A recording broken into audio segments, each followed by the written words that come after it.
어느 날 갑자기 미디안 군사들이 기습적으로 쳐들어옵니다. 이스라엘 백성들이 한두 사람이 아닌 여기저기서 무릎을 꿇고 하나님께 살려달라고 애원을 합니다. 그렇게 간절히 기도할 때에 하나님은 소리 없이 한 사람에게 찾아왔습니다. 그 사람이 기드온입니다.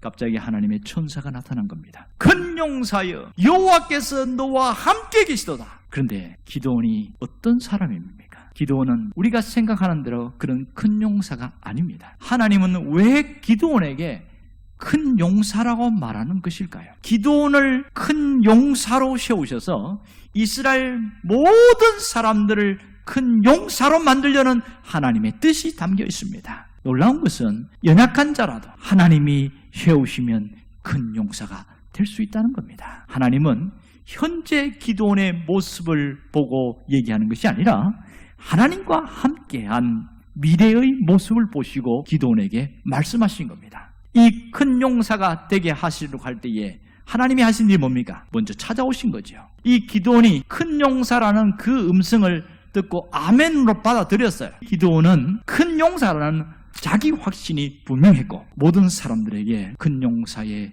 선포를 했습니다. 하나님은 기드온을 큰 용사로 세우신 것을 그 증거를 보여줬습니다. 소수의 인원으로서 어마어마한 미디안 군대와 싸워서 초토화시켰습니다. 그걸 통해서 하나님과 함께한 자가 큰 용사라는 것을 분명히 보여줬습니다. 오늘 우리는 나 자신을 어떻게 생각하고 얼마나 인정하고 있느냐 하는 겁니다. 하나님이 오셔서 너는 큰 용사야 그렇게 말을 해도 오히려 아닙니다. 나는 큰 용사가 될 수 없습니다.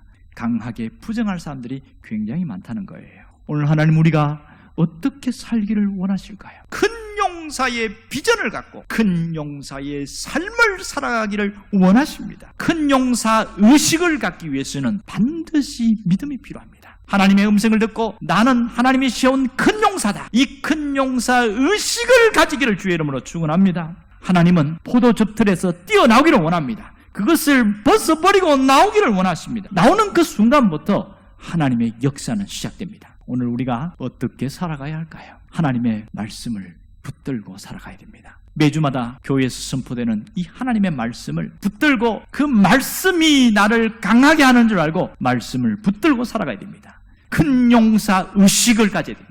내가 큰 용사라고 말씀하시는 그 말씀을 붙들고 나가게 될 때에 하나님의 역사가 거기서부터 일어난다는 사실을 잊지 않기를 원합니다.